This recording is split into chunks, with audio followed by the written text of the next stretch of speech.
You're listening to the Cyberwire Network, powered by N2K.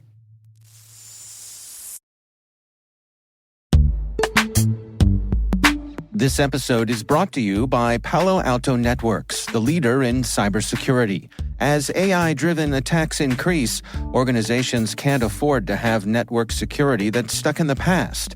Discover how Palo Alto Networks can help you predict what's coming and proactively secure against it with a zero-trust, AI-powered network security platform built to secure whatever, whenever, wherever.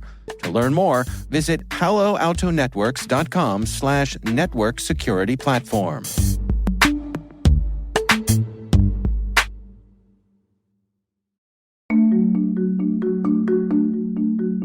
Hello, my name is Lauren Van Wazer, and I am Vice President, Global Public Policy and Regulatory Affairs for Akamai Technologies.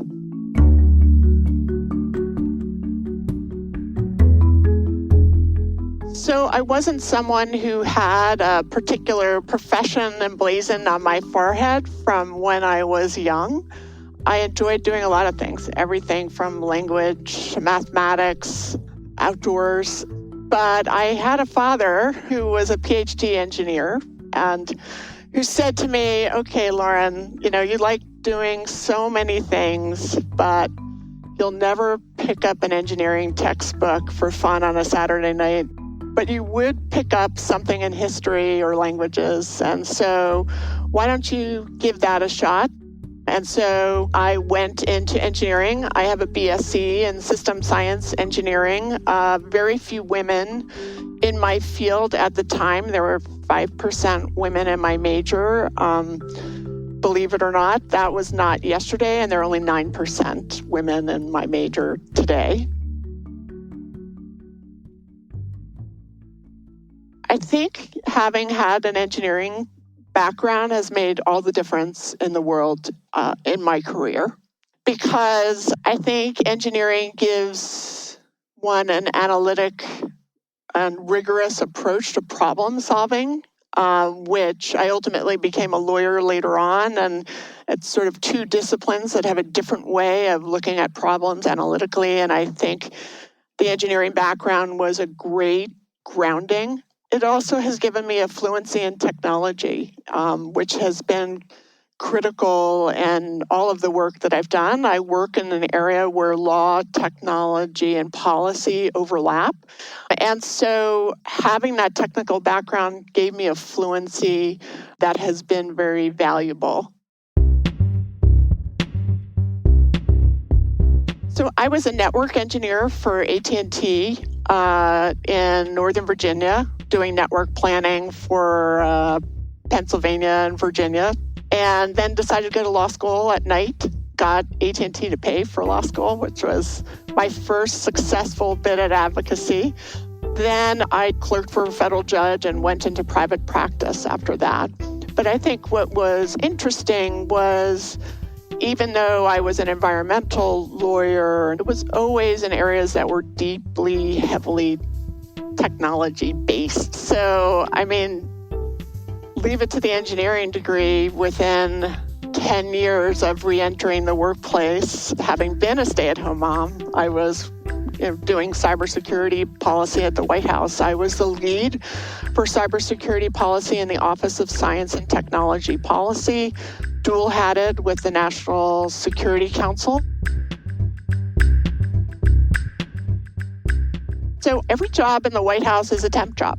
And so, really needed to think about what I was going to do next, and had the very fortunate opportunity to start the public policy function at Akamai Technologies. And it's been marvelous. In 2 weeks, it'll be 9 years that I've been at Akamai, and I've started and grew the function to a worldwide function. I've got purview in over 140 different countries around the world.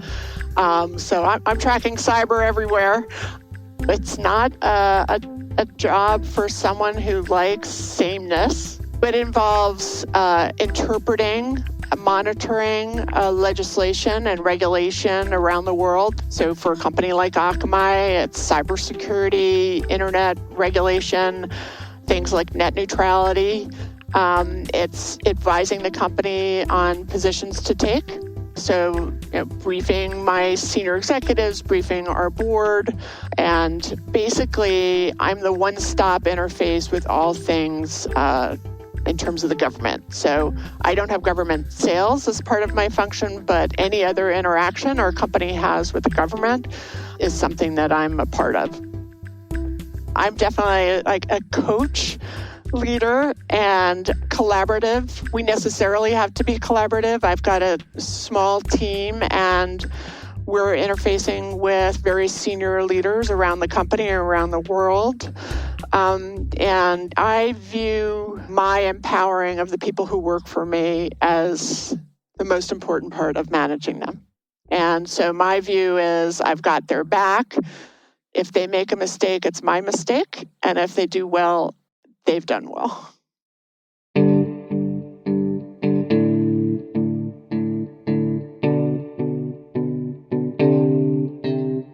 I hope to have made an impact in the policy area to make the world a little bit of a better place. The Girl Scout motto, wanting to leave a campsite a little better than when you found it. So I've had a career working to promote getting broadband. I worked at the FCC for a long time, getting broadband to places that didn't have it before, or improving cybersecurity. I've had a key role in facilitating Wi-Fi technology. Just having been able to have a seat in the front row at some of the major technological transformations we've had in the past 20 plus years, and have had a little role in helping to make them happen.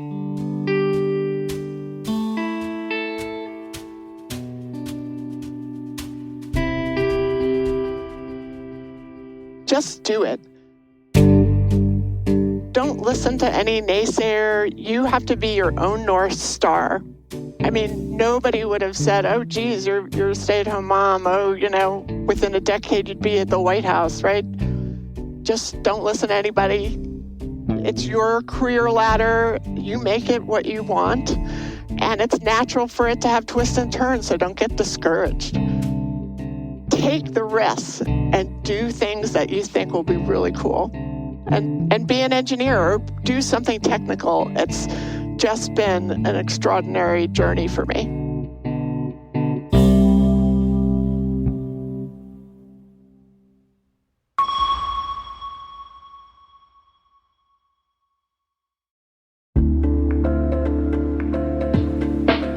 And now, a word from our sponsor, SpyCloud, the cybercrime analytics leader. SpyCloud disrupts cybercrime by telling you what criminals know about your business and your customers, so you can take action to prevent ransomware, session hijacking, account takeover, and online fraud. SpyCloud constantly recaptures and analyzes new data from the criminal underground, including credentials, session cookies, and PII siphoned from malware-infected devices. With knowledge of the specific exposed data criminals have in hand from InfoStealer malware on managed and unmanaged devices, security teams can respond with a more efficient and effective process called post-infection remediation that fits seamlessly into existing incident response frameworks. Get SpyCloud's post-infection remediation guide outlining the 7 steps for preventing a malware infection from becoming a full-blown ransomware incident. Visit spycloud.com/cyberwire. That's spycloud.com/cyberwire. And we thank SpyCloud for sponsoring our show.